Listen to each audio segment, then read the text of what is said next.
Şahzade bilen maymun melike. Ötken zamanda bu keng ziminde bir padişah var iken. Padişahның 3 oğlu bolup, çoğun oğul Əmirul Zaman 22 yaşqa, ikkinchi oğul Əmirul Makan 20 yaşqa, kenci oğul Əmirul Jahan 18 yaşqa kirgen günü padişah 3 jigar parisini chaqirtib, otiliq mehridan durdonilar to'kib, mundaq debdi. Ballarim, hammanglar balog'atga yetdinglar. Aql idrokda, qalam alamda kamal topdinglar. Endi sizlarning beshinglarni o'nglab qo'yish orzusidaman. Lekin bir ishdan beshim qetib kelyotdi. Kengashlik ish buzilmas degan gap bor. Shunga bugun sizlar bilan bu ishni maslahatlashmoqchiman. Nima ishdan boshlar qetyotdi Shahata? Manga kelin bo'g'isi Malik to'g'risida. Chunki mening shohlik saltanatim bilan tang darajalik shohdan faqat bir yili bor. Uning birli qizi bo'lib, bu yil 17 yoshga kirdi. Uni biringlarga ep bersam, qolgan ikkinglarga kimni ep berish kerak? Atrofimizdagi boshqa shohlarning martabasi ularga yetmaydi. Mubodo o'sha shohlarning yoki yurt mo'tavarlarining qizini ep bersam, keyin martaba yuzsidan kelinlar aro nizo yuz berib qolsa, ranjish paydo bo'lishi mumkin. Ulug' Qahata Dabtu Əmirul Makan so'zlashga ijozat elib. O'zlari bilan tang martabalik podshohning qizi cho'ngimizga mansub bo'lsin. Əmirul Jahan darhol qo'shilib bu fikrni quvvatlabdi. Sang'ichu Dabtu podshoh Əmirul Makonga qarab. Əmirul Makon damonliqqa bir nima deyishdan xijolat bo'lib, yerga qarayapti. Buni ko'rgan podshoh o'g'liga madad berib, yana mundoq debdi. Men umrlik ishinglarda sizlarning ko'nglinglarga beqishni xohlaganligim uchun ixtiyorlik yo'lini tutyapman.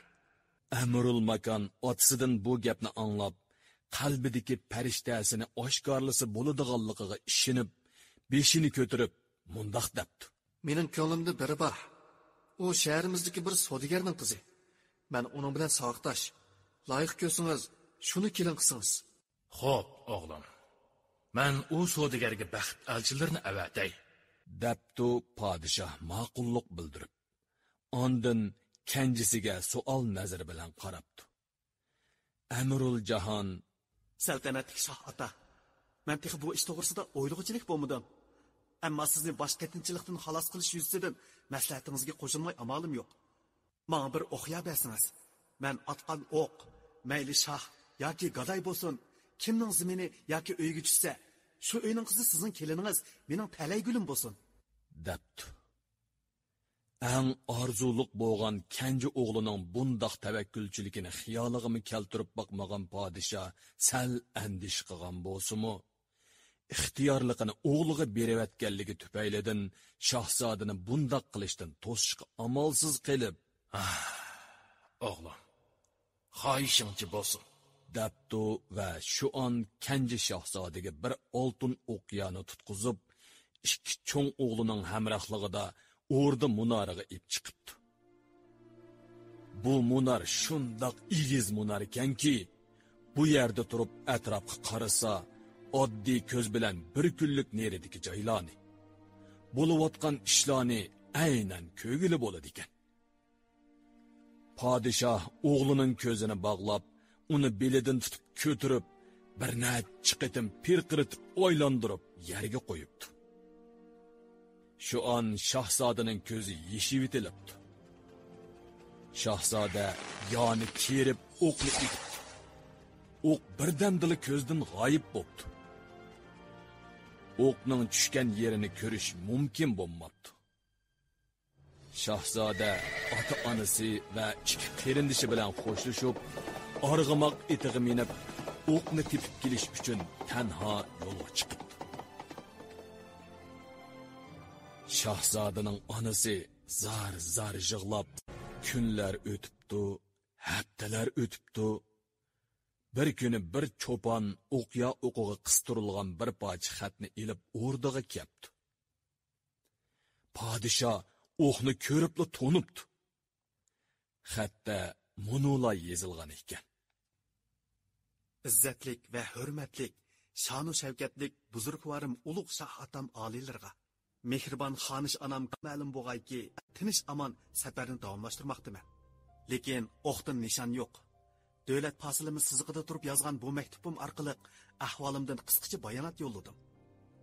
Maqsad o'qni izlash uchun o'z zaminimiz tavalligidan halqib, texmi yiroqlarga ketganligimni bildirish hamda man qarmay ikki akamning to'yini o'tkazaverishinglarni o'tinishdir.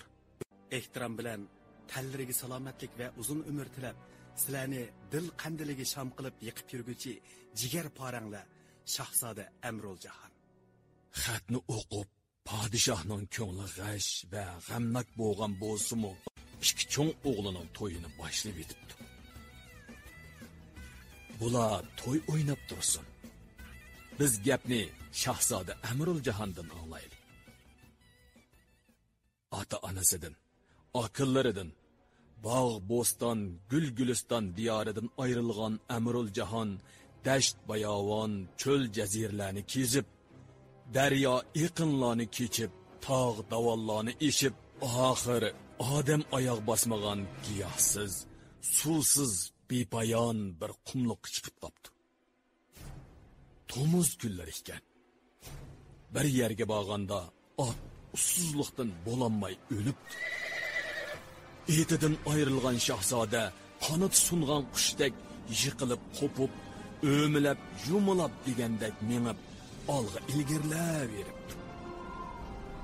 U o'z-o'ziga o'lsang beshing nishon tarafga qarab yotsinki, topining u tarafga qarab qolmasin deb irodiy yorlig'ini tushiribdi. U o'zining yo'l yurayotganiga qancha vaqt bo'lganligini unutib qopti. U holidan ketishga boshlabdi. Dal shu chog'da uning yig'i tugab o'chayotgan jinchirog'dek yumilayotgan ko'zi oldi tarafdan osmonga ko'tarilayotgan istitakni aran ilg'i qilib qopdi-da, odam bor joyga kelgan o'xshayman deb kuchini yig'ib igiz bir qum dövsiga yomishib chiqibdi. Tutun ana shu qum dövsi bag'ridan chiqayotgan ekan.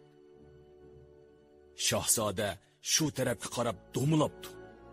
Pastga tushgandan keyin qarasa, oldida ikki qanoti ichib etilgan shahar darvozasidek yo'g'on bir darvoza turg'udek. Lekin odam inson ko'rinmabdi. Shahzoda sunaylinib yotgan yerida bir oz demini elib olgandan keyin g'ayrat qilib qilichiga tayinib o'rnidan turib, bir besib, ikki besib o'yliga kiribdi. O'ylida birla uy bor ekan. Shahzoda uyning eshigiga berib qarasa, uy ichida soqili ko'ksiga, chechi yelkisiga tushgan, o'ri ko'z, yuzi so'zunchoq, ikki o'ttiri tishi ostinqi kolpikini besib sirtqa chiqib turgan, badbashiri bir odam o'choq oldida mukchiyib o'ltirib, go'sht parchalab qozonga selayotgandek. U oxir ishni tugitibdi va o'choqning o'tini ulg'aytibdi. Shahzoda bu ajoyib qo'rqinchli maxluqni ko'rib, teni shurkinib ketgan bo'lsa-mu, shahzodalarga xos jigarlik bilan o'zini mahkam tutib, bo'sug'i oldida turib salom beribdi. Buvay qarasa, ishikda kiyimlari jul-jul bo'lib ketgan bir yigit qo'l qovushtirib turg'udek. Buvay, saloming bo'lmasa chaynab tukirib tashlaydim. Uyga kel, debdi. Shahzoda ishikning yon yog'ichini tutib, bo'sug'idan ehtiyot bilan otlab uyga kirib, tomga yo'linib turibdi. Buvay qo'zg'unning ko'zidek o't inib turgan qip-qizil ko'zlari bilan shahzodaga toza sinchilab qarab, saliming va adab turishingdan xeli tarbiya ko'rgandek qilasan. Yuqori chiq. deb shahzodani supuga taklif qildi. Shahzoda supuga chiqib o'ltirgandan keyin buvay bir tarafga o'ng qo'lini so'zib, bosh barmog'i bilan nimanidir bir nimani bu yoqqa kel degandek ishorat qilgan ekan. Shu on shahzodaning oldiga yerim orpa nini bilan bir qoch suv paydo bo'ldi.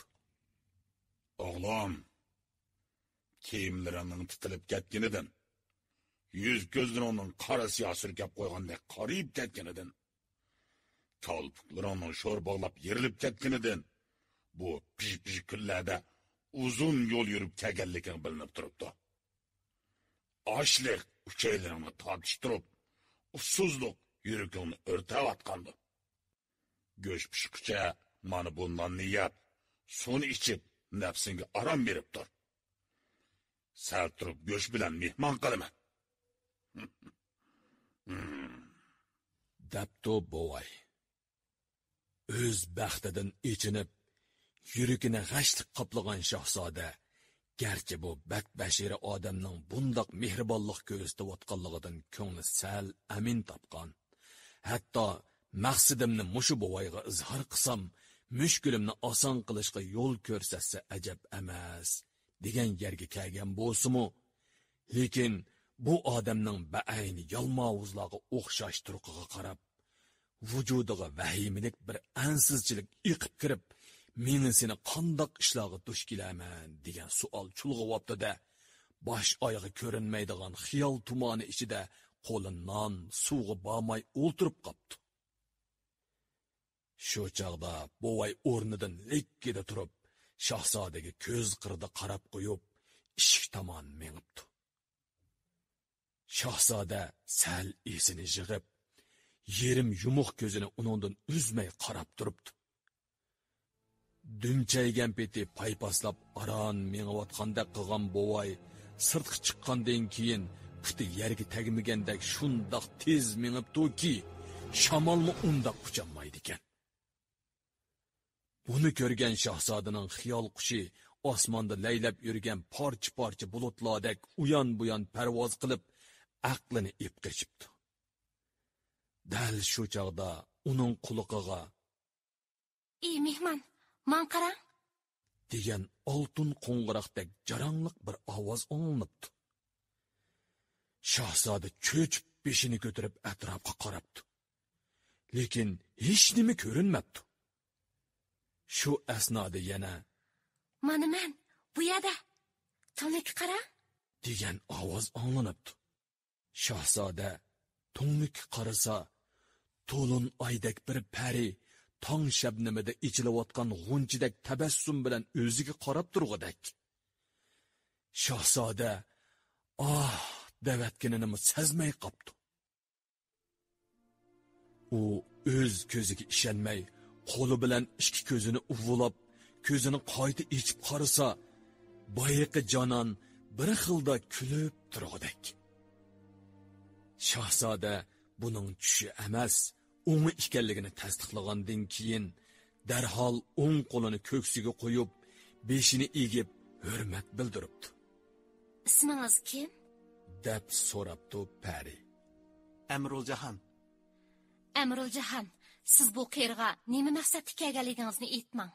Dabdi-da pari g'oyib bo'ldi.